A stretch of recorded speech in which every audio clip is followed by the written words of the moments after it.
nama je profesor dr. Jovan Marić, pa ja ipak moram da kažem, mada možda će se malo buniti, ti si izabran među 3 muškarca godine. Kako je došlo do toga? Kako si uspeo da postaneš među 3 možda jednaki? To je konkurentska televizija. Vršila je izbor neki. Ja se dosta pojavljam u medijima stvarno i to je verovatno negde presudilo. Ja smatram da je to moja obaveza u krajnjoj liniji da dajemo neka objašnjenja prilično neprosvećenom našem narodu. Ne ona tvoja tolerancija, tvoja smirenost možda koja... Ne verujem, nego mislim da je to suština da ja, čini mi se, bar kažu mnogi, na relativno jednostavan način govorim neke ipak komplikovane stvari. Nauka je, možda bude komplikovana, ali je treba jednostavno kazati drugima. Psihijatar mora da na jednostavan način objašnjava mnoge fenomene života, jer sve je psihologija i psihijatrija.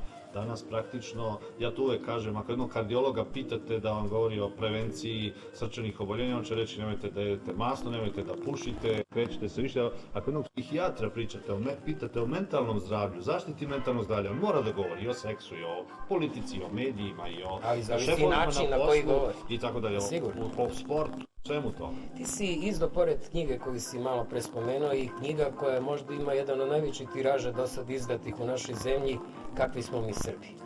Pa je dosta za mene, barem intrigantna tema, ja sam je pročitao, ali za naše gledalce, gledateljke posebno, da kažeš kakvi smo mi Srbi, ali ipak onoj nežnostima ljubavi. Da, pošto je danas dan, Sveti Trifun ili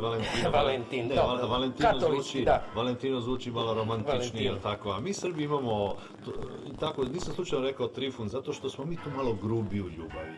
Ja sam naravno srećan što ta knjiga jako dobro ide, što govori da mi želimo da zavirimo u svoju dušu, postoji radoznalost, da još više otkrijemo i naše korene i sve ostalo. Kad smo kod tih korena, evo imamo jedan gemišt na ljubavnom planu, slovenski.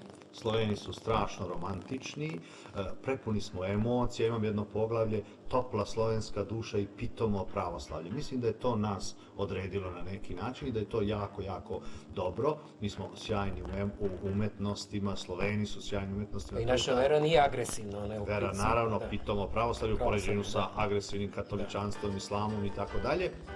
Tako da je to nama dalo to. Međutim, imamo i turskih korena, mora se priznati, sigurno zbog onih 500 godina, mi smo crnpurasti i tako dalje, to su bila ta mešanja, oni su malo grublji i mi Srbi, znači imamo to, s jedne strane čežnju, čik pogodi šta ja volim, nešto u nagove šta ima, pronađi me, pronađi moj fazon i tako dalje.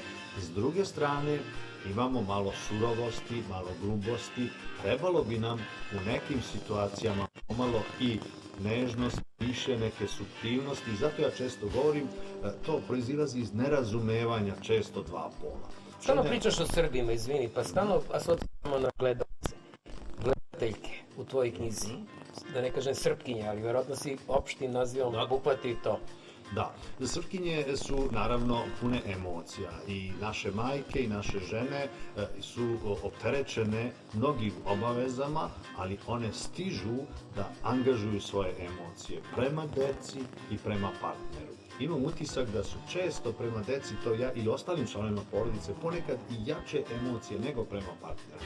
To je kod nas još uvijek patrijarhalno društvo, porodica je često stup svega, nismo individualci, mi smo kolektivisti, nemamo taj individualizam i onda naša žena ima zaista mnogo emocija i za brata, i za oca, i za decu i naravno ostane štošta i za muža. Ali imam utisak da je tu razuđena mnogo više nego u nekim drugim zemljama gdje su porodice brzo rasloje i onda sva ljubav i sve emocije su samo u odnosu na partnersku vezu.